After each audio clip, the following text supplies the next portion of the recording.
Bienvenidos a este curso sobre Git y GitHub. Estas son algunas de las razones por las que deberías aprender Git y GitHub. Más de 83 millones de desarrolladores en todo el mundo usan GitHub.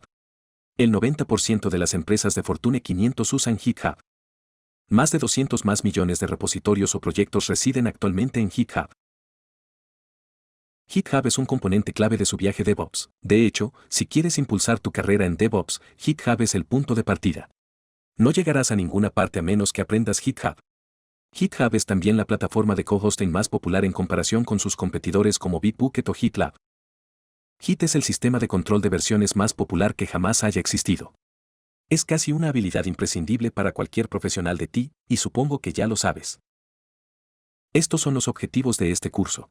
Te enseñaré todo lo que necesitas saber sobre Git y GitHub. Llevo usando Git desde 2014 e incluso he tenido experiencia en la gestión de equipos y en el cumplimiento de los plazos de los proyectos. He afinado el temario en consecuencia, y no tienes que consultar ningún otro libro u otros cursos. Aprenderás todo lo que necesitas solo en este curso, y no necesitas ir más allá de esto. Te hace sentir seguro para manejar cualquier tarea de proyecto relacionada con Git y GitHub. Te enseña cómo contribuir a proyectos de código abierto y te da confianza con las entrevistas. Pero, ¿por qué deberías aprender de este curso?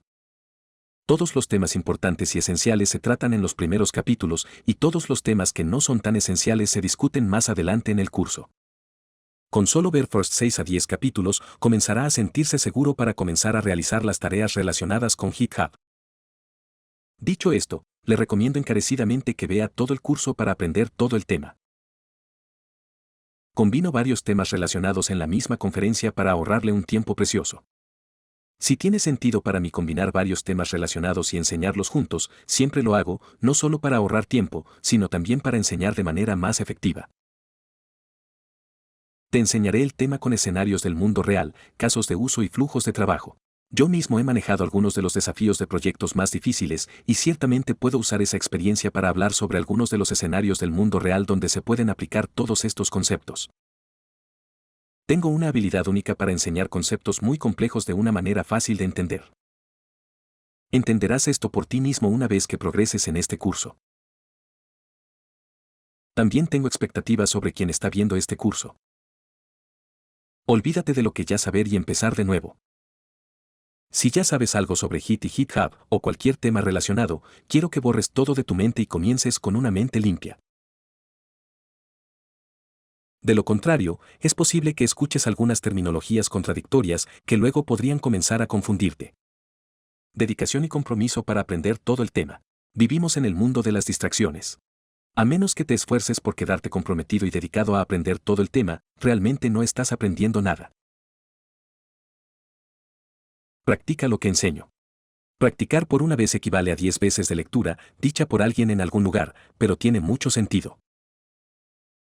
Debes tratar de practicar lo que enseño, de lo contrario, podrías perder la noción del tema y confundirte. Mantente enfocado en un curso, ya sea que tomes este curso o algún otro curso, complétalo completamente y luego cambia a otra fuente de información si lo deseas, pero no mezcles las cosas, lo que nuevamente creará mucha confusión. Dedica solo 1 hora todos los días sin distracciones. Es mejor aprender durante 1 hora con un enfoque completo que aprender durante 8 horas con un enfoque no tan bueno. Tenga eso en cuenta. A continuación comenzaremos a entender qué es Git, GitHub, qué es el sistema de control de versiones, etc., con ejemplos del mundo real. Y esa es una excelente manera de comenzar nuestro curso. Te veré a continuación. ¿Por qué necesitamos un sistema de control de versiones? Tome al señor Bob, que es un asesor de inversiones, y debido a todo el increíble trabajo que está haciendo, su base de clientes ha aumentado significativamente con el tiempo, y por eso ve la necesidad de tener su propio sitio web personal. Así que Bob había imaginado un sitio web propio, y Bob era un tipo no técnico, pensó de recibir ayuda de un trabajador independiente para hacer el trabajo.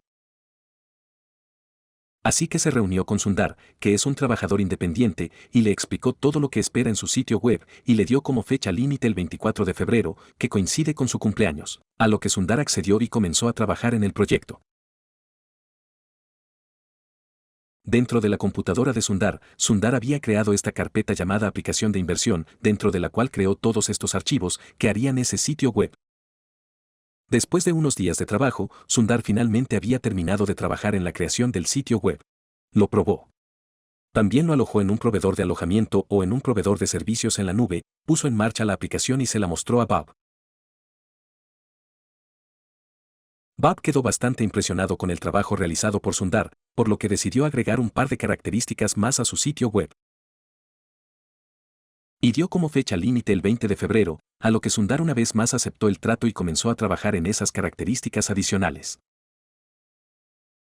Y una vez más, Sundar había agregado todas esas características, lo alojó en un proveedor de alojamiento, puso en marcha el sitio web y se lo mostró a Bob. Pero esta vez, sin embargo, Bob no estaba completamente satisfecho con el trabajo. A pesar de que las últimas características introducidas después del 24 de febrero funcionaban bien, las características que funcionaban anteriormente parecían haberse roto o no funcionaban como se esperaba. Así que Bob le había explicado lo mismo a Sundar y le había pedido que deshiciera todos los nuevos cambios y trajera de vuelta la aplicación a lo que era el 24 de febrero, a la que Sundar aceptó vacilante. Pero desafortunadamente para Sundar, no va a ser una tarea fácil deshacer todos esos cambios porque hay una gran cantidad de código nuevo introducido después del 24 de febrero, y el código se ha dispersado en múltiples archivos. Es realmente difícil para Sundar recordar todas y cada una de las líneas de código que se introdujeron y deshacer todos esos cambios.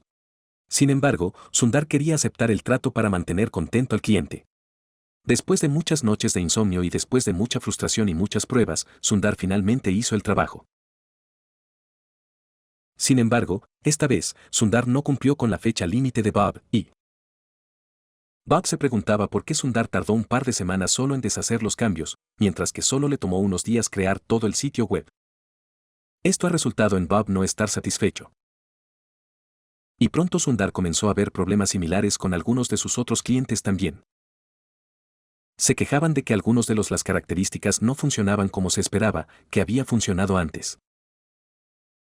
Y por lo tanto, o bien querían arreglarlas o bien querían volver a versiones anteriores de sus aplicaciones web, que funcionaban bien. Así que Sundar lo pensó y finalmente se le ocurrió una idea genial, que de alguna manera ha resuelto este problema. Hablaremos de ello en un momento. Así que lo que Sundar había comenzado, lo que se debe notar es que no tenía una copia de seguridad de los sitios web de sus clientes. Si tenía una copia de seguridad de sus sitios web, tendrá la oportunidad de volver a la versión de trabajo anterior de su sitio web, o al menos analizar el problema comparando una versión con la otra. Así que a Sundar se le ocurrió una idea brillante para resolver este problema. Lo que comenzó a hacer ahora es, por ejemplo, consideremos la aplicación de inversión de la que estábamos hablando. Sundar crea una carpeta llamada Aplicación de Inversión V1 y el 14 de marzo, que es la fecha en que este proyecto se entregó al cliente. Y luego supongamos que Bob le había pedido que introdujera un par de características nuevas. Esta vez Sundar no va a hacer ningún cambio en esta versión del proyecto. Sundar va a hacer una copia de ese proyecto, nombrarlo como V2 e introducir todas las nuevas características. Y de manera similar, si Bob le pidiera a Sundar que agregara aún más características, él va a hacer una copia de la última versión de su proyecto, nómbralo como V3, por ejemplo, y luego haz todos los cambios necesarios, y así sucesivamente. Así que cada vez que introduce una nueva característica o introduce una gran cantidad de código, simplemente va a copiar la carpeta o el proyecto y hacer los cambios necesarios. Así que esta vez, de nuevo, supongamos el mismo caso en el que Bob se quejaba de esa versión V4 no está funcionando como se esperaba y que deseaba volver a la versión V3, que funcionaba bien. Entonces Sundar no tiene que hacer el esfuerzo de revertir todos los cambios. Podría simplemente eliminar la carpeta V4 del servidor y reemplazarla con la versión de trabajo V3 del sitio web de Bob. O si Bob le hubiera insistido en que arreglara el error, Sundar puede comparar los archivos entre V3 y V4 utilizando un software de comparación como Beyond Compare, por ejemplo, identificar exactamente los cambios que se introdujeron recientemente, analizar el problema y solucionar el problema. Si bien esto ha resuelto un poco el problema, Sundar comenzó a darse cuenta de que esto está ocupando más memoria de la necesaria porque Sundar no solo está haciendo una copia de todos los archivos que había modificado, pero también los archivos que nunca tocó. Así que esto va a ocupar mucho espacio y se está volviendo muy difícil de manejar para Sundar. Así que a Sundar se le ocurrió una idea mucho mejor, que en realidad es crear versiones de los archivos dentro del proyecto. ¿Qué quiero decir con eso? Así que supongamos que una vez más tienes un proyecto como este con todos estos archivos. Ahora, por supuesto, en este caso, los nombré como HTML, pero esto podría ser cualquier archivo. Esto podría ser un archivo de imagen, un archivo CSS, un archivo JavaScript, un archivo Java, lo que sea. Por el bien de este ejemplo, supongamos que tenemos todos estos archivos. Ahora supongamos que Sundar está introduciendo una nueva característica que tiene algo que ver con el archivo B y el archivo C. Entonces, en lugar de crear una copia de toda la carpeta, Sundar va a hacer una copia de la última versión de estos dos archivos. Así que va a hacer una copia del archivo B y el archivo C, introduzca todo el código requerido para la característica 1. Y si tuviera que introducir otra característica, y esta vez supongamos que los cambios deben ir en el archivo A y el archivo C, Sundar simplemente hará una copia de las últimas versiones del archivo A y el archivo C. Por ejemplo, en este caso, va a hacer una copia del archivo A, así como una copia del archivo C versión 1, que tiene la última versión del archivo C. Y luego va a presentar la nueva característica en él. Así que, una vez más, supongamos que Bob le había pedido a Sundar que eliminara la función 2 por completo y que deseaba volver a la versión anterior de su sitio web de trabajo. Guess what? Sundar puede simplemente deshacerse de los archivos V2 y solo mantener los archivos V1, tan simple como eso. Y si tuviera que arreglar el error en su lugar, puede simplemente comparar el archivo de la versión 1 con el archivo de la versión 2 y señalar exactamente que está fallando mediante el uso de un software de comparación como Beyond Compare. Sin embargo, lo que Sundar comenzó a notar es que incluso esto no es factible porque se está volviendo increíblemente complejo administrar múltiples proyectos de clientes. Por ejemplo, Sundar necesita cambiar el nombre de todos estos archivos a sus nombres originales antes de implementarlos en el servidor remoto. Y también ha comenzado a notar que sus archivos están cada vez más, lo que está creando un problema no solo en términos de organización de los archivos, sino que también está ocupando mucho espacio. Es en este momento Sundar comenzó a darse cuenta de que es hora de dejar que un software haga el trabajo por él. Un software que administrará versiones, un software que rastreará los cambios históricos, creará copias de seguridad y permitirá revertir los cambios, etc. Y esta es la razón principal por la que alguien en algún lugar tuvo que idear un software que haga este trabajo. Y ese es el nacimiento de Git. Ahora, Git hace mucho más que solo estos, pero no estoy hablando de ellos en este momento porque en este momento no sabes qué es GitHub, la colaboración en equipo, ramificación, fusión y cosas así. Así que voy a guardarlos para las próximas conferencias. Y estoy bastante seguro de que también debes tener preguntas como, ¿qué es GitHub? ¿Qué es GitLab? ¿Qué es la bifurcación, etcétera? Bueno, solo tienes que esperar a eso. No puedo meter todo en un solo video. Ten paciencia y mira el resto del curso y encontrarás respuestas a todas las preguntas que puedas tener. Pero a decir verdad, me gusta cómo Sundar mantiene su expresión sonriente todo el tiempo, no importa cómo su vida esté cambiando a su alrededor.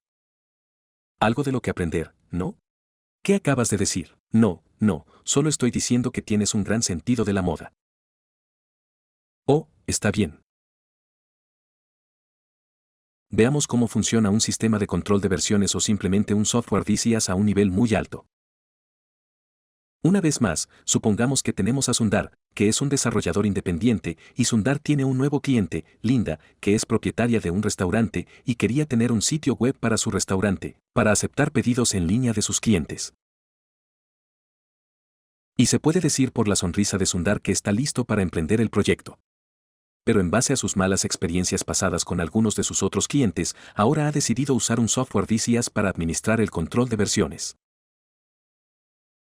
Entonces, Sundar, en su computadora local, crea una carpeta con el nombre de la aplicación restaurante, pasa unos días e introduce todos los archivos necesarios para crear un sitio web que funcione mínimamente. El software DCS tendrá su propio almacén de datos para almacenar todos los datos históricos y copias de seguridad. Y como almacén de datos, no necesariamente tiene que ser una base de datos relacional o algún tipo de software de base de datos. Puede ser como simple como el sistema de archivos. Los softwares DCS generalmente tienden a usar su propio sistema de archivos para almacenar las copias de seguridad y los datos históricos. A medida que avanzamos en el curso, entenderá este concepto mucho mejor. Pero por ahora, solo suponga que esto es una especie de almacenamiento de respaldo para almacenar el estado del proyecto. Ahora suponga que Sundar está bastante contento con el progreso que ha hecho en su proyecto. Él tiene un sitio web de funcionamiento mínimo y ha probado todo. Todo funciona muy bien, así que ha decidido guardar el estado de su proyecto actual para recuperarlo cuando sea necesario. Así que va a instruir al software DCS para almacenar el estado actual del proyecto, normalmente ejecutando un comando. Una vez que ejecuta el comando, el software DCS esencialmente haría una copia de todos los archivos y los almacenaría dentro del almacén de datos. Ahora supongamos que Sundar tiene un nuevo requisito para introducir Feature 1, y supongamos que todos esos cambios de código tendrían que ir dentro del archivo B y el archivo C. Así que Sundar ha realizado todos esos cambios. Una vez más, va a ejecutar el comando para guardar el estado de su trabajo actual. Pero esta vez, el software DCS almacenará la información ligeramente diferente en comparación con cómo se almacenaba antes. Así es como se va a almacenar. Dado que no se introdujeron cambios en el archivo A, el software DCS solo almacenaría la referencia del archivo A. Lo que eso significa es que solo tendrá información sobre la ubicación donde reside la copia del archivo A. Y la razón de esto es obvia. No queremos hacer innecesariamente una copia de todos los archivos que no fueron tocados o modificados y ocupan espacio en disco. Sin embargo, cuando se trata del archivo B y el archivo C, hemos introducido nuevos cambios, pero el software DCS tampoco va a hacer una copia de estos archivos. Lo que va a almacenar es en realidad la diferencia entre el archivo modificado y la última versión del mismo archivo y va a almacenar lo mismo en el almacén de datos. Llamamos a cada uno de estos como un conjunto de parches. Así que, esencialmente, un conjunto de parches es la diferencia entre el archivo original y la última versión del mismo archivo. Y la razón de esto es una vez más obvia. Queremos ahorrar espacio en disco tanto como sea posible. De un mismo modo, supongamos que tenemos una nueva característica llamada característica 2, que se introduce y se modificaron el archivo A y el archivo B. Y así es como el software DCS almacenaría los datos. Así que tenemos conjuntos de parches para fichero A y fichero B. Y luego, para el archivo C, solo vamos a almacenar la referencia de su versión anterior. Y de manera similar, supongamos que tenemos otra característica en la que necesitamos hacer modificaciones al archivo B, y así es como el software DCS almacenaría la información. Ahora supongamos que Sundar no está contento con la versión 4 del archivo B y que quería volver a la versión 3 del archivo B. Así que él va a instruir lo mismo al software DCS. El software DCS luego recogería la copia original del archivo B y luego aplicaría todos los parches que vinieron después hasta la versión 3 para formar el archivo B de la versión 3 y se lo devolvería a Sundar. Él puede hacer lo que quiera con él. De un mismo modo, Sundar también puede escribir un comando que instruya al software para llevar todo el proyecto a la versión 3, por ejemplo. Y el software va a hacer precisamente eso. Ahora, obviamente, hay muchos softwares VCS disponibles en el mercado. Tenemos HIT, Mercurial, SVN, etc. Y todos difieren ligeramente en cuanto a cómo gestionan los datos históricos. Pero en general, así es como gestionan los datos históricos. Ahora profundicemos y entendamos qué sucede exactamente. ¿Qué pasó? ¿Por qué? No me importa cómo funciona internamente. De todos modos, no me ayuda con mi trabajo. Solo quiero saber cómo usar el software. Oh, eso tiene sentido. Eso tiene sentido. Solo un último video y luego comenzaremos a instalar el HIT y nos ensuciaremos las manos con mucha práctica. ¿Qué te parece eso? Gracias. De nada.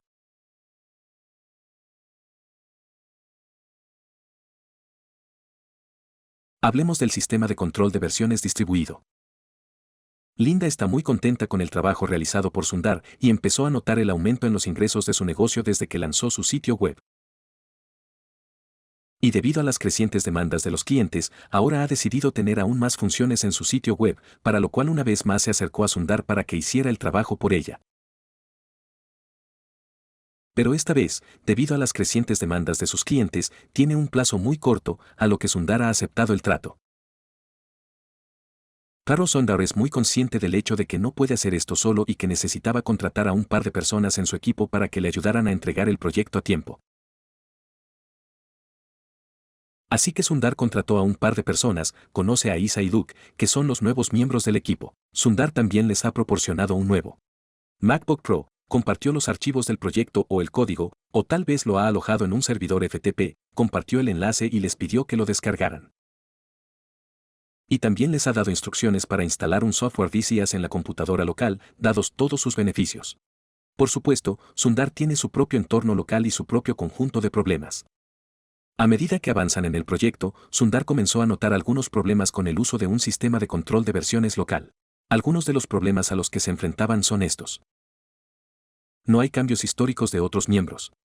Por ejemplo, si Isa quiere echar un vistazo a los cambios históricos realizados en el archivo A, solo puede echar un vistazo a los cambios históricos que ha hecho, pero no tiene acceso a los datos históricos de otra persona, por ejemplo, Sundar, porque solo tiene acceso a su propio almacén de datos, pero no al almacén de datos de Sundar.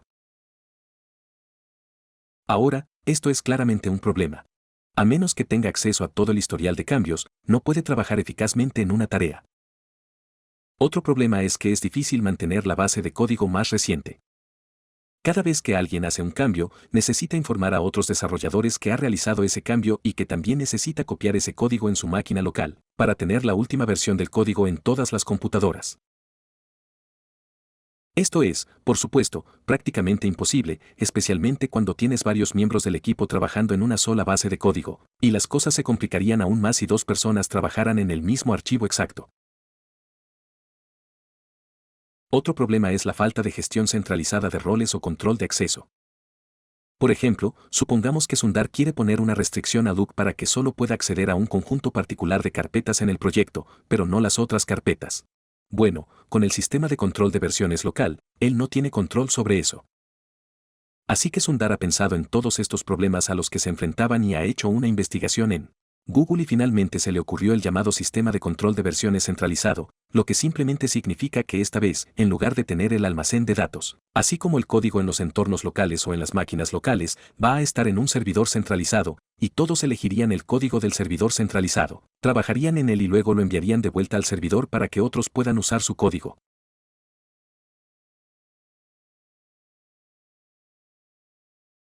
Podemos deshacernos de todos los problemas que teníamos con el sistema de control de versiones local. Una vez más, si Isa quiere echar un vistazo a todos los datos históricos de un archivo en particular, obtendrá fácilmente acceso a ellos, porque esta vez, todos los conjuntos de parche se mantienen en un servidor centralizado, y todos los desarrolladores tendrían acceso a él. Y con un simple comando, todos podrían obtener el nuevo código más reciente y pueden comenzar a trabajar sobre él, así que para evitar conflictos. Y Sundar también puede tener un mejor control en cuanto a quién puede acceder a qué. Dado que todo está alojado en un servidor centralizado, ahora puede comenzar a usar el control de acceso basado en roles y tendrá control sobre quién puede acceder a qué carpetas del proyecto, etc. Sin embargo, los sistemas de control de versiones centralizados vienen con su propio conjunto de problemas. Por ejemplo, ¿qué pasa si el servidor se va a la basura? ¿O qué pasa si alguien piratea el servidor? ¿O qué pasa si Isa tiene problemas de conexión? Tal vez su Wi-Fi no funciona. En todos estos casos, los desarrolladores no pueden trabajar en el proyecto y también podrían arriesgarse a perder todo el código si no pueden grabar el servidor. Teniendo en cuenta todos estos inconvenientes de un sistema de control de versiones centralizado, Sundar tuvo que encontrar una alternativa y así fue como se encontró con un sistema de control de versiones distribuido.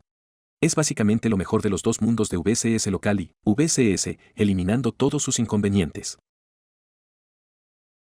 Así que esta vez, con el sistema de control de versiones centralizado, en lugar de tener un solo repositorio, que es un servidor centralizado, aquí cada desarrollador tendrá su propio servidor, y cada uno de los desarrolladores tendrá una copia de todo el historial o las versiones del código en su propia máquina local.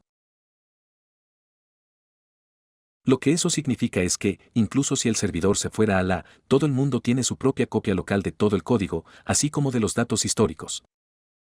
Y si alguien como Isa perdiera la conectividad, tal vez debido a la conexión a Wi-Fi, aún puede progresar porque tiene todo en su computadora local. Puede hacer cambios, y siempre que su conexión vuelva a la normalidad, puede entregar el código al servidor centralizado para que otros los desarrolladores puedan obtenerlos y hacer algo con ellos. O en caso de pérdida de datos, cada desarrollador tiene una copia de seguridad de toda la base de código para que puedan recuperarse de ella. Algunos de los ejemplos de sistemas de control de versiones centralizados son CVS, Subversión, o simplemente SVN, o Perforce son algunos de los ejemplos de sistemas de control de versiones centralizados. Algunos de los ejemplos de sistemas de control de versiones distribuidos son Mercurial, Besar y Git. Git es un sistema de control de versiones distribuido. Todos los desarrolladores tendrían que instalar Git en la máquina local. Además de eso, también tenemos GitHub, que actúa como un servidor centralizado. Creo que hemos adquirido suficiente conocimiento para comenzar a trabajar con Git. Bien, veamos cómo podemos descargar, instale y configure Git en nuestro entorno local. Ahora asuma que soy un trabajador independiente y tengo un proyecto muy pequeño, el cual siento que puedo trabajar solo. Olvídese de la colaboración en equipo, olvídese de varias personas involucradas en el proyecto, olvídese de GitHub por el momento y mantengámonos enfocados en Git. Así que vaya a Google y busque descargar Git. Haga clic en el primer enlace, pero asegúrese de que pertenezca al sitio web Getasiam. Ese es el sitio web oficial de Git. Y una vez que esté allí, dependiendo del sistema operativo que esté utilizando, haga clic en el enlace correspondiente. Ahora, en el momento en que esté viendo esta página, es posible que vea un diseño diferente, pero entendió el punto. Solo tiene que hacer clic en el enlace que es específico de su sistema operativo. Estoy usando Windows en mi caso. Si está utilizando macOS, hay un conjunto separado de instrucciones para el mismo. Simplemente sígalas, y mientras se instala, puede dejar todo a su nivel predeterminado y continuar con la instalación. Y no es necesario que comprenda todos y cada uno de los pasos durante la instalación. Eso es perfectamente normal. En caso de que tenga algún problema con la instalación en Mac OS X, póngase en contacto con nosotros y podremos ayudarlo. Ya que estoy usando Windows, voy a hacer clic en Des. Y aquí básicamente tengo un par de opciones, la primera de las cuales es la versión del instalador de Git y la otra es la versión portátil de Git. Si descargo la versión portable, puedo comenzar a usar Git sin tener que instalarlo. Y esto podría ser útil, especialmente si quiero trabajar en varias computadoras y no quiero instalar Git en todas y cada una de las computadoras. Puedo simplemente volcar todos estos archivos en una memoria USB o una memoria USB y luego comenzar usando Git en todas esas computadoras. Pero voy a ir con Installer. Estoy usando un sistema operativo de 64 bits, así que voy a hacer clic en esto. Bueno, para los usuarios de Linux y Mac, es posible que ya tenga Git instalado. Puede verificarlo simplemente ejecutando un comando. Le mostraré ese comando en un rato. O puede que ya tenga esas bibliotecas. Y solo tiene que instalarlos. Puede diferir a las instrucciones de instalación para el mismo. Así que tengo esto descargado. Comencemos ahora el proceso de instalación. Si tiene paciencia, revise toda esta licencia. No tengo tanta paciencia. Simplemente hago clic en siguiente. Ahora, mientras instala Git, tú podrías venir a través de ciertos pasos o ciertas indicaciones o ciertas terminologías que no le suenan familiares. Está perfectamente bien. Como regla general, solo recuerde, mantenga todo en sus valores predeterminados y proceda con la instalación. No es necesario que comprenda todos y cada uno de los pasos de este proceso de instalación. Dado que he trabajado en Git durante mucho tiempo, entiendo lo que se está preguntando aquí. Pero para ti, no tienes que entender todo. Solo te guiaría a través de los pasos que creo que podrías entender en función del nivel de conocimiento que has adquirido hasta ahora en este curso. Así que podría dejar todo a su gusto. Pero lo que este mensaje básicamente nos está pidiendo es que nos está pidiendo que elijamos el componentes que queremos instalar. Vamos a hablar sobre Get Bash y Get Go en la próxima lección.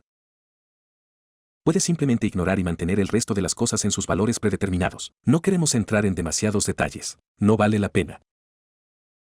Aquí básicamente le pide que elija un software para editar archivos, Git. He instalado Notepad y en mi computadora y puedo elegir eso. Y también le recomendaría que use el mismo software. Es de código abierto, no tiene que pagar nada por eso. Descargar Notepad es una herramienta increíble. Elija eso y haga clic en siguiente. Deje esto por defecto porque no lo hace saber que es una rama en este momento en el tiempo. Entonces no tiene sentido que te explique sobre este paso. Así que voy a dejar esto por defecto. OK. En este paso, básicamente nos pregunta si vamos a usar Get Bash solo o también vamos a usar la línea de comandos de Windows. Este paso es específico de Windows. Es posible que no vea pasos de instalación similares si está instalando Git en otro OS como Linux o Mac OS. Es posible que vea un conjunto de instrucciones completamente diferente, pero como dije, deje todo a su nivel predeterminado y finalice la instalación. Pero aquí, si elegimos esta opción, Git es de hecho, vamos a agregar una variable de ruta en las variables de entorno del sistema para que podamos comenzar a usar los comandos de Git en Windows Command Processor. Si elegimos esta opción, sin embargo, no lo hará asumiendo que solo estaríamos usando getbash. De nuevo vamos a hablar de getbash, getGUA en la próxima conferencia. Presione siguiente, voy a dejar esto por defecto. Básicamente, está preguntando si queremos usar el OpenSSH existente o si ya lo tiene instalado en algún lugar, puede simplemente señalarlo. Pero vamos a usar el OpenSSH que viene incluido con Git. Por cierto, básicamente, OpenSSH le permitiría conectarse a la máquina remota de manera segura. Más sobre esto en las próximas conferencias, seguro. Deje esto por defecto también. Obviamente, no entiende qué es commit o qué es checkout. Así que no puedo explicarle nada sobre esto en este momento. Déjelo por defecto. Déjelo por defecto. Oka. Está hablando de getPoll. De nuevo, esto es demasiado avanzado para que lo entiendas. Simplemente deja todo a los predeterminados. Estoy bastante seguro de que es posible que no estés entendiendo todos los pasos aquí, ni siquiera intentes entender. No es necesario. Vamos a explorar todo en las próximas conferencias. Es perfectamente normal si no entiendes. Está perfectamente bien. Confía en mí. Pulsa siguiente. Habilitar el almacenamiento en caché del sistema de archivos. Sí, queremos. Eso mejoraría el rendimiento. Puede anular la selección de esto para un golpe install. Espere un poco. Muy bien. No quiero leer las notas de la versión. Presione Finish. OK. Ahora hemos instalado Git en nuestra máquina local. Vamos a verificar si efectivamente se instaló. Voy a abrir el procesador de comandos de Windows y luego escribir Git. If puedes ver una salida como esta, eso significa que Git se instaló correctamente.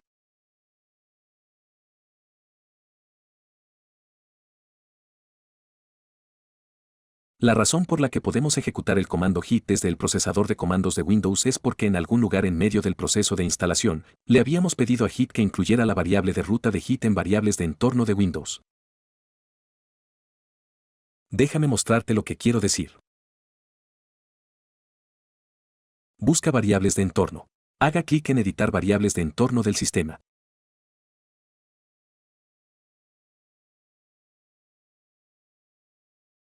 Si va a la ruta, aquí verá la ruta a la biblioteca Git.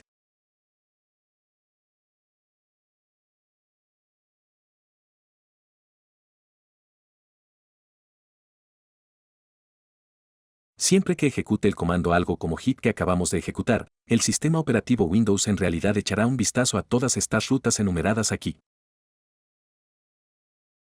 Luego se encuentra con esta ruta donde tiene el código para hacer algo con el comando Git y, por lo tanto, podemos ver esta salida. Si eliminas esto, no podremos ejecutar ningún comando Git desde Windows procesador de comandos a menos que vayamos explícitamente a este directorio y lo hagamos. De todos modos, si todo esto suena confuso, simplemente ignora. Créeme, vas a entender todo en las próximas conferencias. Básicamente, hay tres formas en que podemos interactuar con Git. Podemos usar getCMD o getbash o getGUA o interfaz gráfica de usuario. getCMD no es más que el procesador de comandos de Windows que usamos para ejecutar los comandos de Git. De hecho, ya habíamos visto un ejemplo de lo mismo en nuestra conferencia anterior donde estábamos probando la instalación de Git. La otra opción que tenemos es usar getbash, que es una herramienta que habíamos instalado junto con Git. Getbash es similar a Windows procesador de comandos, excepto que podemos usar comandos estándar Linux para interactuar con Git. Así que esto será útil, especialmente si vienes de un entorno de Linux donde estás acostumbrado a ejecutar comandos de Linux. Y ahora digamos que estás trabajando desde el sistema operativo Windows. No tiene que tomar esa curva de aprendizaje adicional para comprender los comandos de Windows con el fin de interactuar con Git.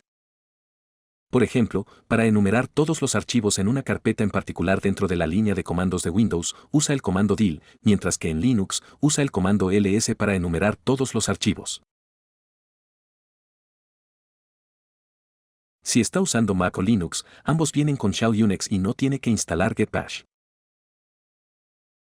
Git-Bash solo está diseñado para sistema operativo Windows.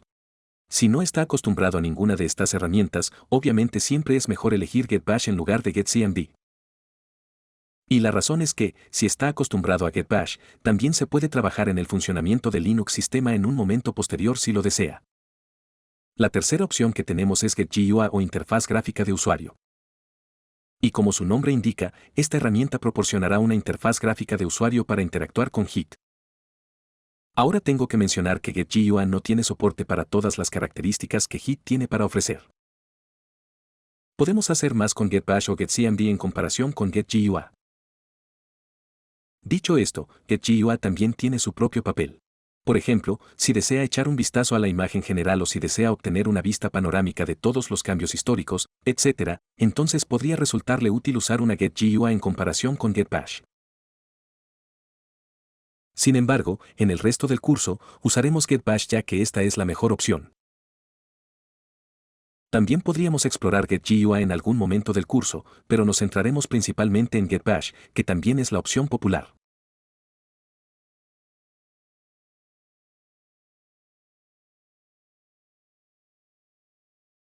Echemos un vistazo a algunos de los comandos básicos que podemos ejecutar en Get-Bash para interactuar con el sistema de archivos de Windows. Ahora, si vienes de Unix o Linux, probablemente conozcas todos estos comandos. Siéntase libre de saltarse el video. No tienes que ver el resto de la conferencia. Y para otros, es posible que te preguntes por qué tenemos estos comandos. Bueno, en Windows, creamos carpetas, echa un vistazo a lo que hay dentro, o eliminar carpetas. Hacemos lo que gráficamente nos proporciona Windows. Sin embargo, si desea hacer lo mismo desde Git-Bash, necesitamos usar estos comandos porque Git-Bash no viene con una interfaz gráfica de usuario. Ahora puede que tenga otra pregunta. ¿Por qué necesitamos interactuar con el sistema de archivos usando estos comandos cuando podemos hacer lo mismo en Windows?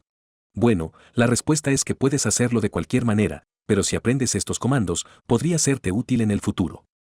Por ejemplo, si tuvieras que trabajar en un sistema operativo Linux, no tienes soporte para el sistema operativo Windows, tienes que interactuar con el sistema de archivos usando estos comandos.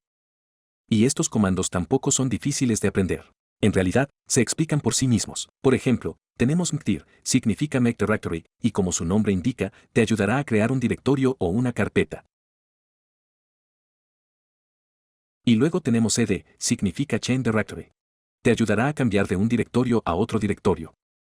Y este es el comando que usamos para navegar dentro del sistema de archivos. Y luego tenemos pwd, representa el directorio de trabajo actual, que simplemente imprimirá el directorio en el que estamos actualmente. Entonces, mientras trabaja en Get-Bash, si alguna vez se pregunta en qué directorio está trabajando, entonces este es el comando a ejecutar. Y luego tenemos ls, representa para list, y esto simplemente enumeraría todos los archivos en un directorio en particular. Y este comando combinado con el guión de opción A haría una lista abajo todos los archivos, incluyendo todos los archivos ocultos. Y luego, finalmente, tenemos rm, significa eliminar, y como puede estar adivinando, esto nos ayudará a eliminar una carpeta o un archivo. Ahora algunos de estos comandos irían con ciertas opciones. Los exploraremos en un momento. He creado una carpeta de prueba por el bien de esta conferencia, y aquí es donde vamos a experimentar con todos esos comandos. En primer lugar, vamos a lanzar Get-Bash. Podemos lanzar Get-Bash ya sea desde el menú inicio, o simplemente puedes hacer clic con el botón derecho y hacer clic en Get-Bash aquí. Esto lanzaría Get-Bash en el directorio actual. Vas a ver una pantalla que se parece a esto.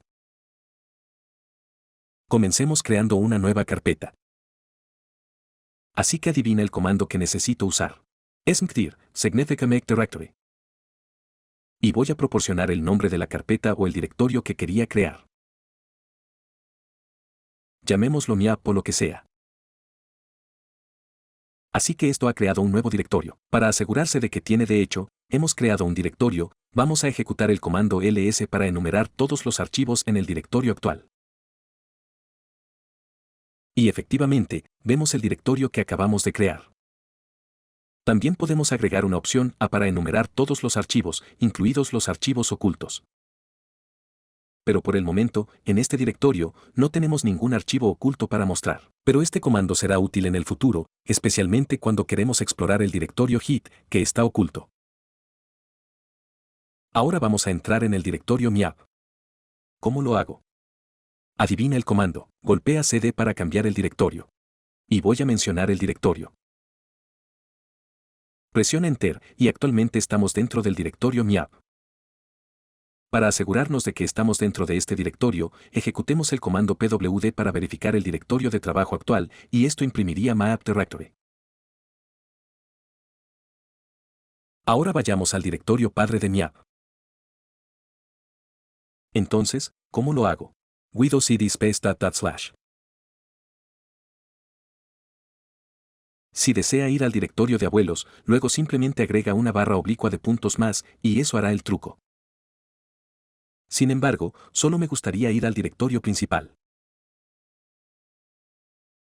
Ahora vamos a hacer el comando ls para enumerar todos los archivos.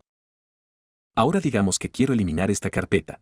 Adivina el comando, srm y el nombre de la carpeta. Pero esto no va a eliminar la carpeta. Bueno, no elimina la carpeta, ya sea porque este usuario no tiene permiso para hacerlo, o porque esta carpeta puede tener archivos en ella, y nos está pidiendo que eliminemos esos archivos primero. Solo entonces nos permitirá eliminar esta carpeta. Sin embargo, sabemos que esta carpeta no tiene ningún archivo en ella, por lo que tiene que ser la otra razón. Para solucionar esto, tenemos que incluir una opción junto con el comando rm, y ese es el -aref. R significa recursivo y F significa fuerza. Recursivo significaría que estamos diciendo no solo queremos eliminar esta carpeta, sino también todos los archivos que contiene. Y F significaría force. En otras palabras, queremos forzar la eliminación de la carpeta independientemente de los permisos. Voy a especificar el nombre de la carpeta y esta vez sí elimina la carpeta. Si hacemos ls ahora, ya no muestra esa carpeta. Así que tómese de 5 a 10 minutos e intente experimentar y jugar con estos comandos. Básicamente, solo intente crear carpetas, eliminar carpetas, echa un vistazo a lo que hay dentro de las carpetas, etc. Probablemente hayas oído hablar de getcommit, pero ¿qué es exactamente? Echemos un vistazo. Imagina que estás jugando a un videojuego, y asume que has progresado lo suficiente en el juego como para no querer arriesgarte a cerrarlo. Así que salvas el juego en ese momento dando un mensaje significativo.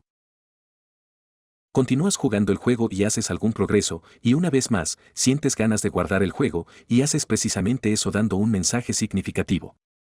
Y si algo saliera mal con tu juego, simplemente echa un vistazo a toda la lista de guardados que has hecho y carga el juego en un punto en particular. Ahora debes tener en cuenta que el guardado aquí no es en realidad un backup.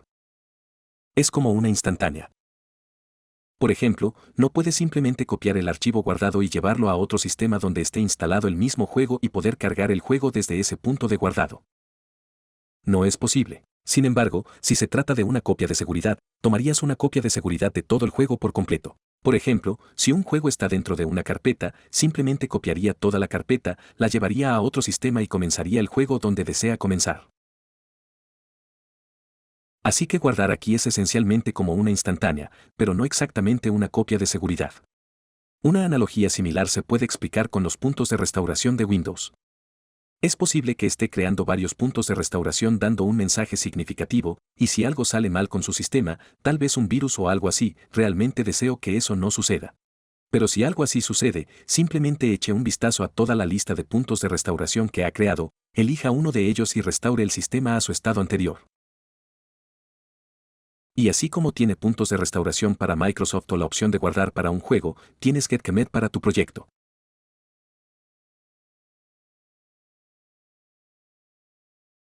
Así que vas a hacer algún progreso en tu proyecto. Por ejemplo, supongamos que has trabajado en la característica 1 y luego sientes que has hecho lo suficiente para salvar el proyecto o confirmar el proyecto. Haces precisamente eso usando el comando getCommit. Y luego continúas con el proyecto, trabajas en otra característica y luego confirmas el proyecto con un mensaje significativo. Y si algo sale mal con tu proyecto, entonces Git te permitirá volver al estado anterior del proyecto, o revertir un archivo en particular a sus versiones anteriores, etc. Y al igual que guardar no es una copia de seguridad en un juego, getCommit no es en realidad tomar una copia de seguridad de todo tu proyecto, sino más bien tomar una instantánea de tu proyecto en ese momento en particular. Asume que has creado un proyecto con todos estos archivos, y ahora sientes que has hecho lo suficiente para guardar el proyecto o confirmar todos los cambios en el repositorio. Ahora no puedes simplemente ir y ejecutar el comando getCommit y mencionar todos los archivos que quieres confirmar. Desafortunadamente, no funciona de esa manera. Hay un paso adicional involucrado antes de que te comprometas, y hay una razón para eso. Por ejemplo, podrías tener otros archivos en el proyecto que no están destinados a ser confirmados. No quieres que otros miembros del equipo puedan acceder a estos archivos. Por ejemplo, podría tener algunos archivos generados automáticamente, o podría tener ciertos archivos que están destinados solo a ser utilizados localmente, pero que no deberían estar disponibles para el mundo exterior. Y es por eso que tenemos un paso adicional en el que debe informar a Git cuáles son todos los archivos que desea que rastree. Actualmente, todos estos archivos en su directorio de trabajo no son realmente rastreados por Git. Necesita decirle explícitamente a Git cuáles son todos los archivos que desea que rastree. Puede hacerlo con el comando getar. Desea usar este comando getar y mencionaría todos los archivos. En este caso, vamos a mencionar file A, file B, file C y file D, y ejecutaremos el comando que esencialmente copiaría todos esos archivos en el área de preparación. Y aquí es cuando Git comenzará a rastrear estos archivos. Y una vez que hagas eso, vas a usar el comando getCommit para confirmar todos los cambios en un repositorio local, o a veces denominado como base de datos de objetos. Y este no es el único caso en el que podría necesitar getar antes de getCommit. Echemos un vistazo a un caso de uso más. Imagine que tiene un par de características en las que trabajar y trabajó simultáneamente en ambas características. Y supongamos que los cambios de la característica 1 entraron en el archivo A y el archivo B, y los cambios de la característica 2 entraron en el archivo C y el archivo D. Ahora queremos que estas dos características se ejecuten en dos confirmaciones diferentes, no en un solo commit. ¿Cómo hacemos eso? Si no existiera el concepto de puesta en escena, y si usáramos el comando getCommit, eso confirmaría todos estos cambios. No queremos eso. Entonces, con el comando getar, primero agregaremos todos los archivos relacionados con la característica 1, y luego confirmaremos los cambios con un mensaje significativo. Así como se nos da un mensaje significativo al guardar una partida, también vamos a hacer lo mismo en caso de commit. Ahora, una vez que haya terminado con eso, agregaremos el archivo C y el archivo D y confirmaremos como característica 2. Durante un periodo de tiempo, vamos a mantener todas estas confirmaciones en nuestro repositorio local. Y de esa manera, podremos echar un vistazo a todos los datos históricos, podremos revertir nuestro proyecto a su estado anterior. O podemos dedicar un archivo en particular a una versión en particular de su historial pasado.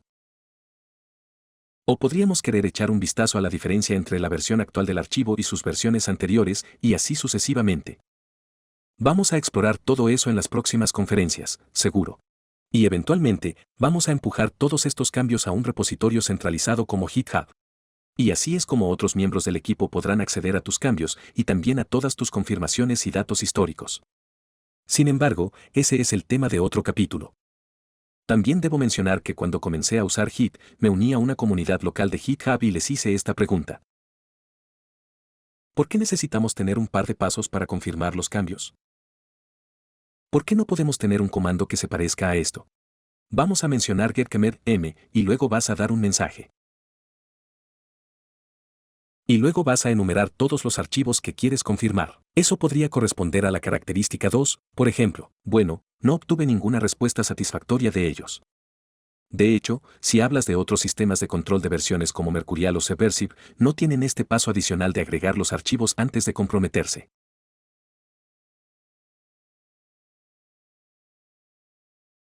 Veamos qué significa inicializar Git un proyecto. Para entender esto mejor, supongamos que tengo un contrato de trabajo independiente en el que me pidieron que creara una aplicación web para mi cliente. Así que dentro de mi sistema, he creado esta carpeta con el nombre MyApp, dentro de la cual voy a introducir todos los archivos necesarios para crear una aplicación de trabajo mínimo en funcionamiento. Ahora podría crear todos esos archivos usando la nueva opción aquí, pero de hecho, lo voy a hacer usando getbash, solo para que te familiarices con todos esos comandos de Linux. Y el comando que necesito usar se llama touch, y voy a especificar el nombre del archivo. Para simplificar, simplemente lo llamaré como 1.txt. Ahora, obviamente, no tiene sentido tener un archivo txt para escribir el código fuente, pero realmente no estamos interesados en crear aplicaciones aquí. Queremos aprender Git, por lo que debe hacer ciertas suposiciones. Del mismo modo, voy a crear 2.txt. Me equivoqué en el nombre. Y 3.txt. Cambiemos el nombre de esto a 2.txt. Así que tengo todos estos archivos creados, pero actualmente ninguno de estos archivos es realmente administrado por Git. Por ejemplo, si tuviera que ejecutar el comando getcommit ahora, va a lanzar un mensaje que dice que no es un repositorio Git ni ninguno de los directorios principales.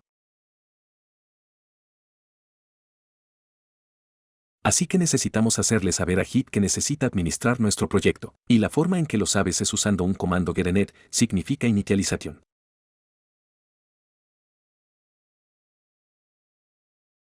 Una vez que Git inicializa el proyecto, esencialmente le estamos pidiendo a Git que configure todo lo que necesita configurar dentro de nuestro proyecto para ahora comenzar a administrar nuestro proyecto o crear versiones cuando se lo pidamos.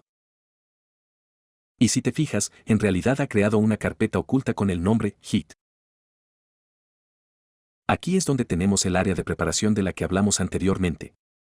Y aquí es donde tenemos la base de datos de objetos de la que hablamos anteriormente. En caso de que no pueda ver esta carpeta, entonces debe habilitar la opción para mostrar los archivos y carpetas ocultos. Dentro de Windows, debe ir a la pestaña Ver, haga clic en Opciones, haga clic en Cambiar carpeta y opciones de búsqueda. Y una vez más dentro de la pestaña Ver, debería poder ubicar esa opción para habilitar o mostrar los archivos ocultos. Y aquí está. Haga clic en esta opción que dice Mostrar archivos, carpetas y unidades ocultas. Presione Aplicar y OK. Y ahora debería poder encontrar esta carpeta. Echemos un vistazo a lo que hay dentro. Ahora, obviamente, no vale la pena profundizar y tratar de entender todo lo que hay dentro. Exploraremos algunos de estos en el resto del curso a medida que lo consideremos apropiado. Pero por ahora, solo voy a darles una visión general de lo que hay dentro de esta carpeta. Así que tenemos esta carpeta de ganchos dentro de la cual tenemos un montón de scripts.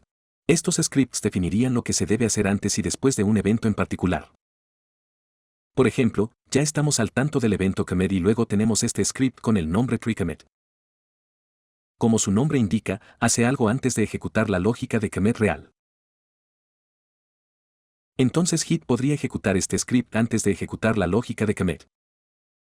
Así que podríamos tener cosas como validar la sintaxis, etc.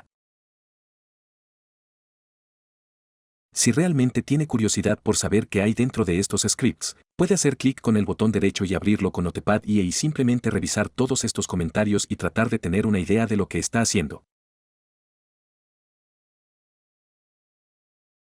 Pero no le recomiendo que lo haga. No se confunda. Y luego tenemos la carpeta de información dentro de la cual tenemos este archivo de exclusión. Abrámoslo con Notepad y... Si hay algún archivo en tu proyecto que no quieres que Git considere, aquí es donde los enumeraría. También puedes usar patterns. Por ejemplo, puedes decir *log y ahora Git ignoraría todos los archivos con cualquier nombre pero tiene la extensión log. Solo un ejemplo. Y por cierto, excluir archivo es algo que es local en tu computadora y lo que sea que agregues aquí solo es aplicable dentro de tu propio repositorio dentro de tu sistema local. Si quieres tener exclusiones entre todos los miembros del equipo, entonces hay una cosa separada para eso llamada getIgnore. Hablaremos de ello en los próximos capítulos. A continuación tenemos la carpeta de objetos. Esto es donde Git almacenaría todos los datos históricos o el historial de versiones. Y esto es a lo que nos referimos como la base de datos de objetos. Bueno, actualmente esta carpeta no tiene muchos datos. Pero una vez que hagamos algunas confirmaciones, vas a ver que esta carpeta se llena. Vas a ver un montón de carpetas que se crean dentro de la carpeta de objetos.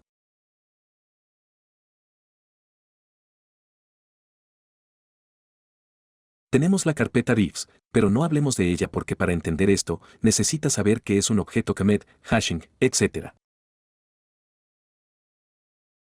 Así que vamos a omitirla por ahora. El archivo de conflicto es algo que exploraremos en la próxima lección. El archivo de descripción tiene algo que ver con Git Web. Y como no conoces Git Web, no tiene sentido que hable de ello ahora mismo. La cabeza tiene algo que ver con la ramificación. Así que hablaremos de ella cuando hablemos de ramas. Sigamos adelante. Una cosa que también debería mencionar es que Gerened es una operación segura. Es decir, supongamos que he trabajado en mi proyecto durante un tiempo y he hecho un pocas confirmaciones y luego accidentalmente asumo que ejecuto el comando una vez más dentro de nuestro proyecto. Esto no va a hacer ningún daño.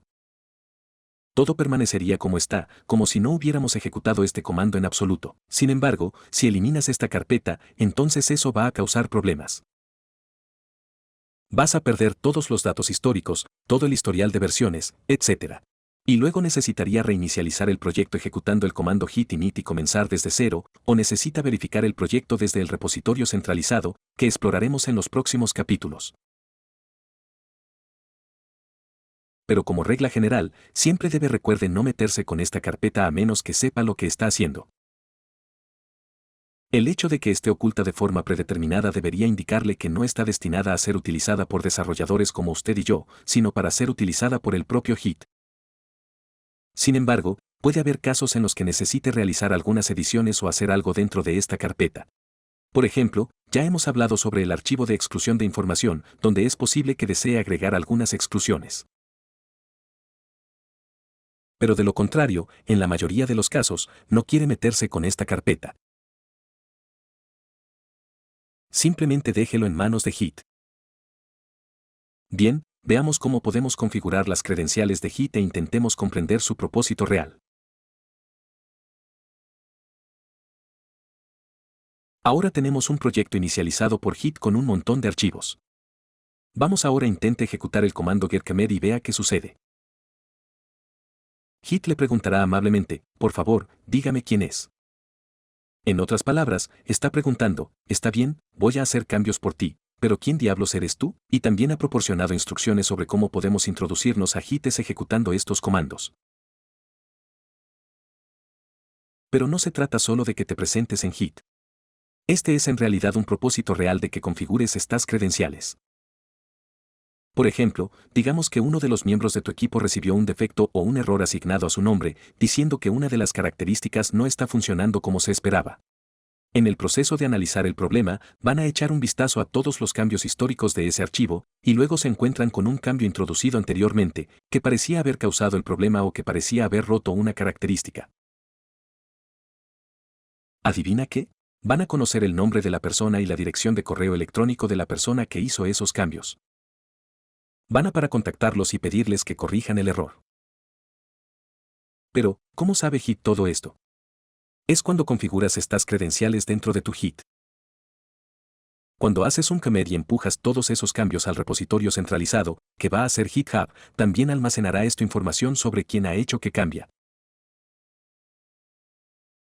Y incluye su nombre, así como su dirección de correo electrónico. Entonces, si introduce un buen código, alguien volverá y lo elogiará, o si introduce un código malo, alguien volverá y le culpará. En la mayoría de los casos, siempre es la culpa de todos modos, pero no hay comentarios sobre eso, así que veamos cómo podemos configurar las credenciales. Y Git ya nos ha proporcionado cómo hacerlo. Así que usemos ese comando, getConfig global. Cuando establecemos esta opción global, lo que esto significa es que estas credenciales están disponibles en todos los proyectos Git que cree dentro de su sistema relacionados con este usuario en particular. Si configura esto en el sistema, por ejemplo, entonces estas credenciales estarían disponibles en todo el sistema, lo que significa que cada usuario en el sistema tendrá todas estas credenciales aplicables. Y también tenemos una opción más que dice local. Eso significa que estos conflictos solo están disponibles para el repositorio actual en el que está trabajando. Así que primero, intentemos con local tal vez, y primero voy a establecer el nombre. Puede establecer cualquier nombre de su elección, pero tiene que ser su nombre. Y voy a presionar Enter, y también voy a configurar el correo electrónico.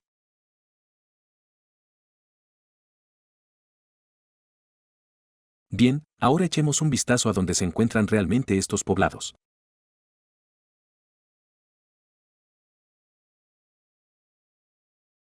Así que eso está dentro de la carpeta Git. Recuerde que en nuestra lección anterior mencioné que hablaremos de este archivo de configuración. Aquí es donde se establecerían todas esas credenciales.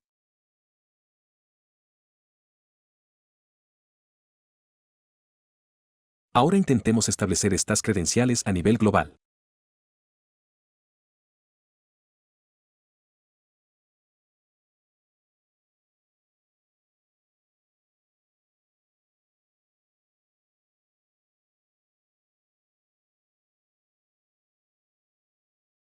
Y esta vez, esto se llenaría en directorio de usuarios dentro de su unidad C.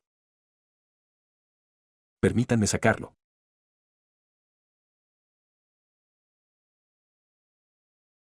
Así que dentro del directorio de usuarios, deberías poder ubicar la configuración de Git y estas se reflejarían allí.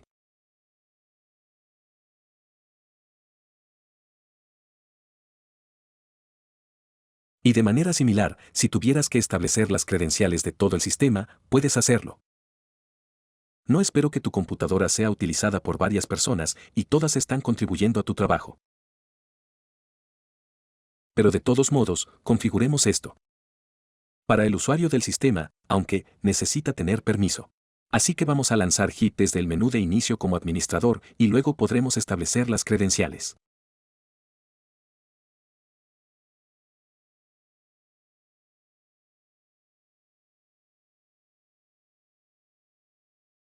Así que getConfig, lo siento, se supone que se trata de cambios en todo el sistema, nombre de usuario, voy a decir.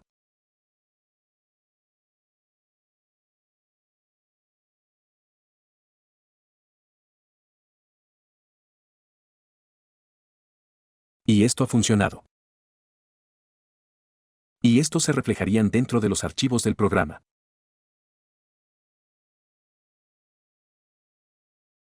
Déjame llevarte allí.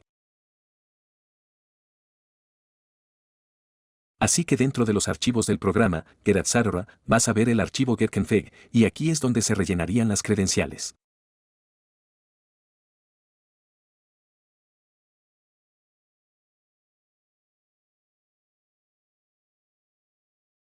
Y por cierto, también debo mencionar que las credenciales locales anularán las credenciales globales, y las credenciales globales anularán las credenciales a nivel del sistema. Así que Git intentará obtener las credenciales locales primero. Si no están disponibles, intentará buscar las credenciales globales. De lo contrario, la última opción sería el sistema Credentials. Si ninguno de estos está configurado, entonces obviamente va a haber un error. También puede echar un vistazo a las credenciales ejecutando un comando, getConfig_list. Entonces, en algún lugar aquí, vas a ver el nombre y el correo electrónico, de esta manera.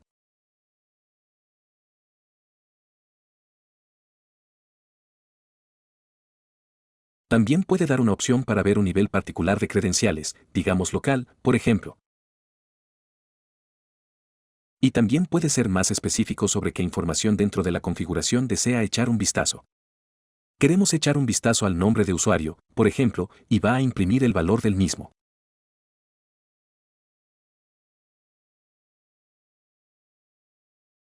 Veamos cómo podemos preparar y desorganizar los archivos dentro del repositorio Git.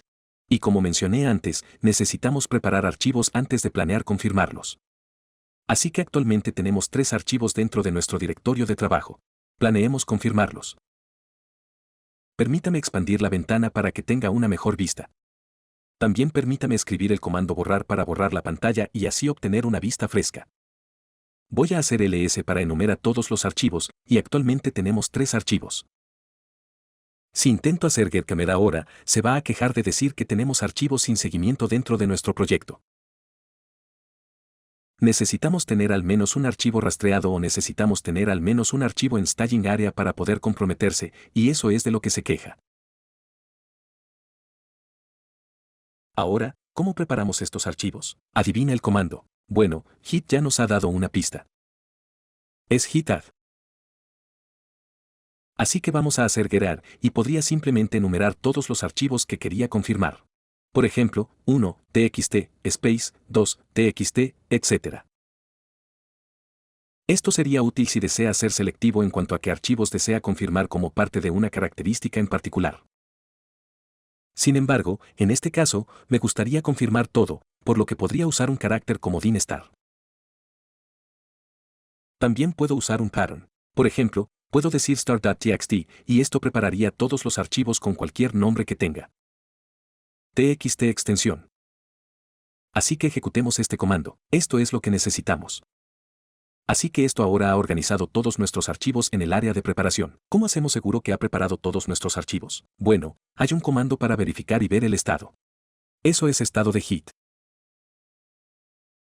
Por lo tanto, el comando getStatus nos mostrará la lista de archivos sin seguimiento, la lista de archivos que se está rastreando, los archivos que se modifican, etc. Este comando será útil para verificar el estado de nuestro proyecto. A medida que avanzamos en este curso, comprenderá más sobre este comando.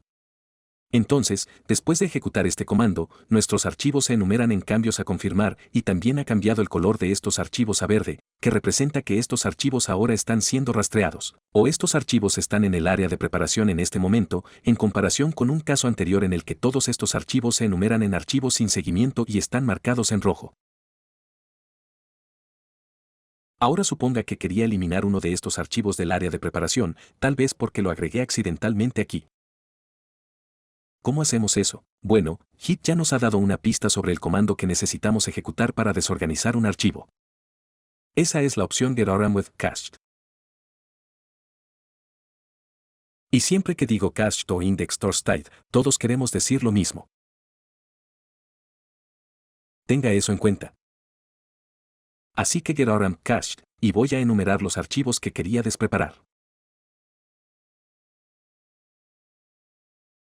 Si quiero desorganizar todos los archivos, podría usar un carácter comodín como este, y esto desorganizaría todos los archivos.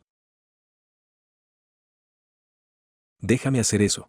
Entonces esto ha desorganizado todos nuestros archivos. Para asegurarnos de que ha desorganizado todos nuestros archivos, usemos el comando getStatus. Y como puedes ver, vuelven a la sección archivos sin seguimiento, y una vez más están marcados en rojo. Vamos a agregarlos de nuevo.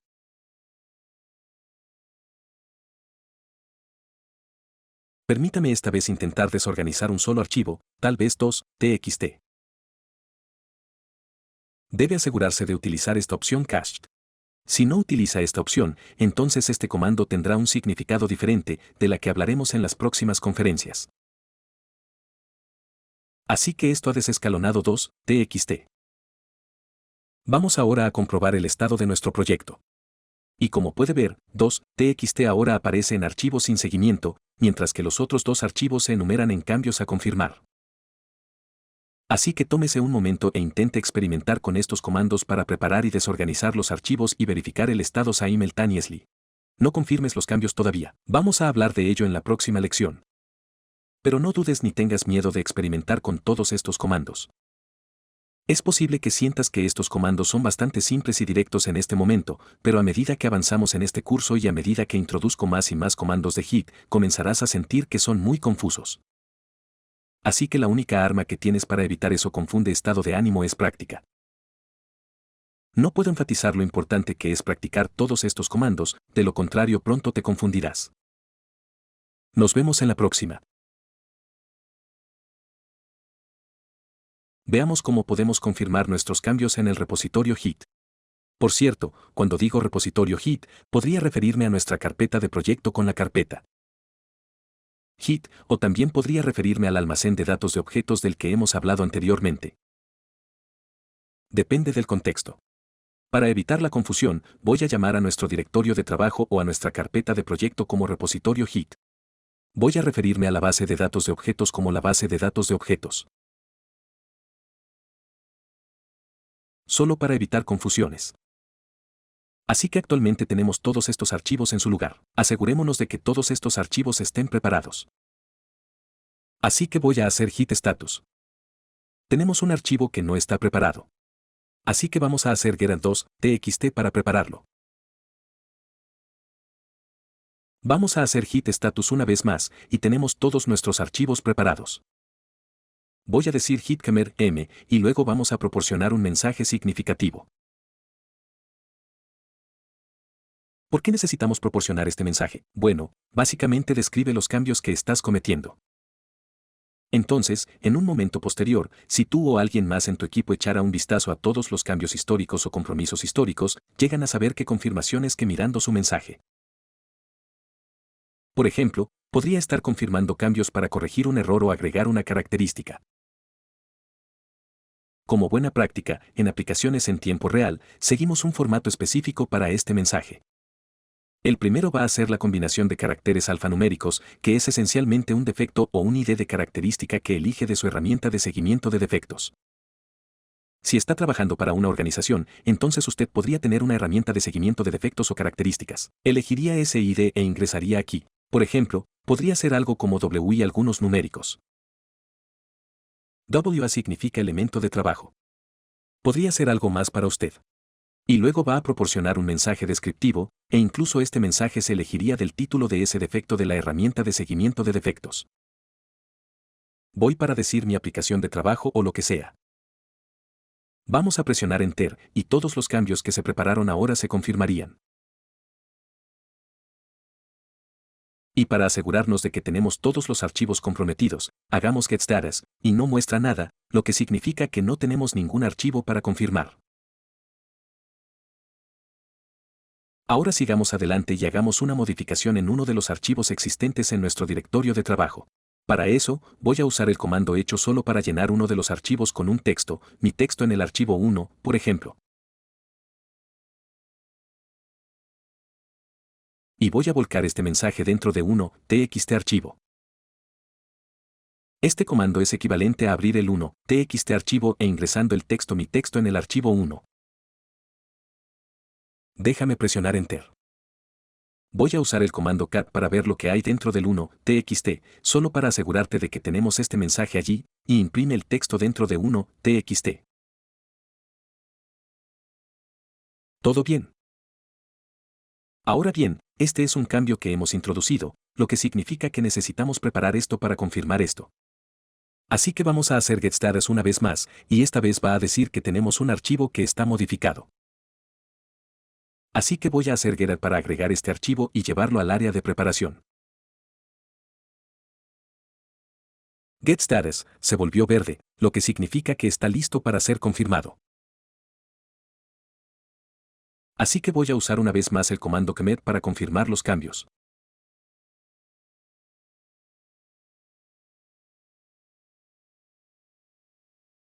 Eliminemos el defecto ID por el momento y permítanme dar un mensaje significativo.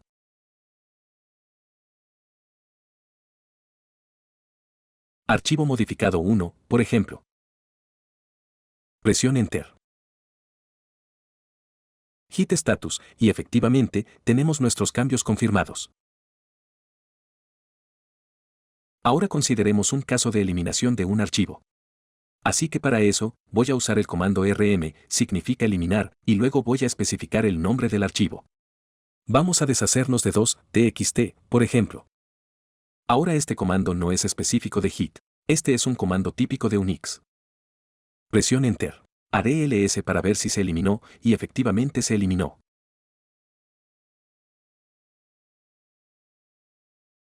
Ahora este es un nuevo cambio que se introduce en el proyecto. Adivina que, necesitamos prepararlo y luego informar al Hit que hemos eliminado el archivo, por lo que también se refleja en la base de datos de objetos.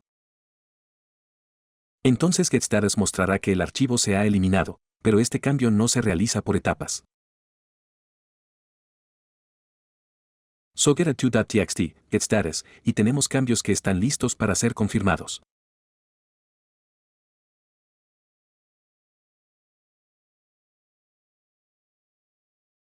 Una vez más, get commit con un mensaje significativo. Esta vez, permítanme no ingresar ningún mensaje y presionar Enter para ver qué sucede. Bueno, Git abriría el editor de texto que habíamos elegido al instalar Git. En mi caso, es Notepad y para ti, podría ser otra cosa.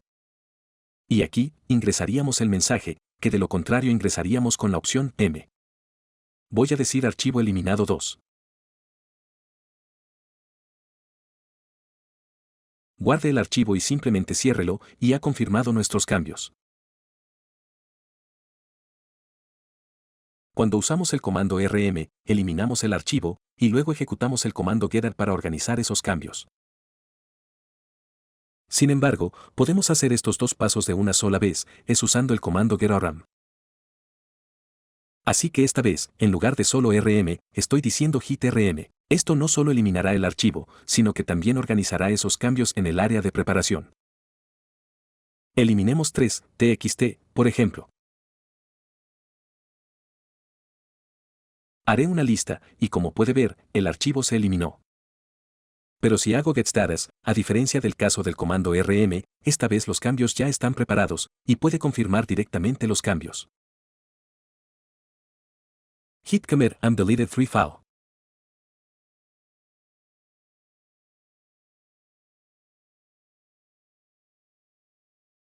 Ahora echemos un vistazo a toda la lista de confirmaciones que hemos realizado ejecutando el comando getlog master. Master es el nombre de la rama, y también es la rama predeterminada.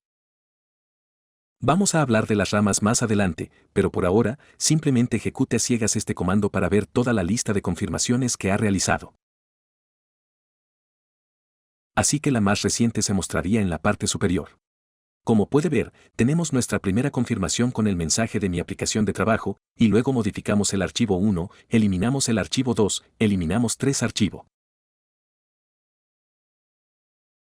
Y también puedo ver al autor que ha hecho eso. Soy yo en este caso para ti. Sería lo que hayas ingresado al configurar las credenciales. Cuando tenemos un repositorio centralizado, y cuando tenemos un equipo trabajando en un proyecto, podrás ver toda la lista de confirmaciones realizadas por varios miembros del equipo. Y si detectas una confirmación que está causando problemas, o que podría estar rompiendo una característica, puedes ponerte en contacto con el autor escribiéndole un correo electrónico.